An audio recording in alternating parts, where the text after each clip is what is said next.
Le cannabis est un autre mot pour le chanvre. Le THC, c'est l'abréviation de tétrahydrocannabinol. Le THC, c'est la substance dans le cannabis qui donne l'effet planant. De nombreux plants de cannabis ont plus de 1% de THC. Ils sont interdits. Il y a deux formes de cannabis. L'herbe, les fleurs et les feuilles sont séchées, on dit aussi marijuana, weed, kiff. Le hashish, la résine de la plante est mélangée à d'autres parties de la plante. On dit aussi pièce, shit, hash, dope. En général, le cannabis est fumé. Souvent, on le mélange avec du tabac. Cette cigarette s'appelle un joint. On peut aussi fumer le cannabis dans une pipe spéciale, bang, chillum. On peut aussi manger ou boire du cannabis. Quand on prend du cannabis, le THC parvient au cerveau. Le cannabis agit sur le cerveau comme une récompense. Il procure un sentiment agréable, il détend. Le cannabis comporte des risques. On a des problèmes de concentration, l'apprentissage est plus difficile.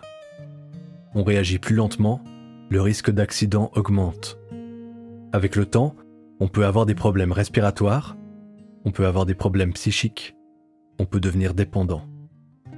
Plus on prend de cannabis, plus les risques sont élevés. Vous avez découvert que votre ado consomme du cannabis? Demandez à votre ado, est-ce que c'était juste pour essayer? Consomme-t-il de temps en temps ou plus fréquemment? Que pense-t-il du cannabis? Connaît-il les risques liés à sa consommation? Expliquez clairement à votre ado que vous souhaitez qu'il arrête.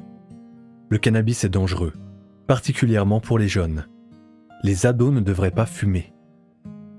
Certains ados refusent d'arrêter. Si votre ado a moins de 16 ans, discutez-en avec du personnel spécialisé.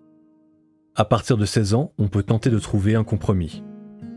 Consommer du cannabis ne doit en aucun cas avoir un impact négatif sur la formation ou les loisirs. Il ne doit s'agir que d'une consommation tout à fait occasionnelle. Essayez de savoir pourquoi votre ado fume du cannabis. Votre ado va-t-il bien? Fume-t-il de temps en temps et avec des amis? Dans ce cas, les risques pourraient être limités. Par contre, si votre ado fume généralement seul, pour oublier des sentiments négatifs, les risques sont plus importants.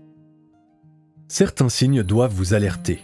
Si votre ado est moins motivé à l'école ou au travail, si ses résultats baissent, si votre ado se referme et refuse de discuter avec vous, si votre ado consomme régulièrement, par exemple pour diminuer le stress ou pour arriver à s'endormir, les centres spécialisés pour les jeunes ou en addiction reçoivent volontiers les jeunes et leurs parents. Retrouvez plus d'informations et des adresses sur monado.ch.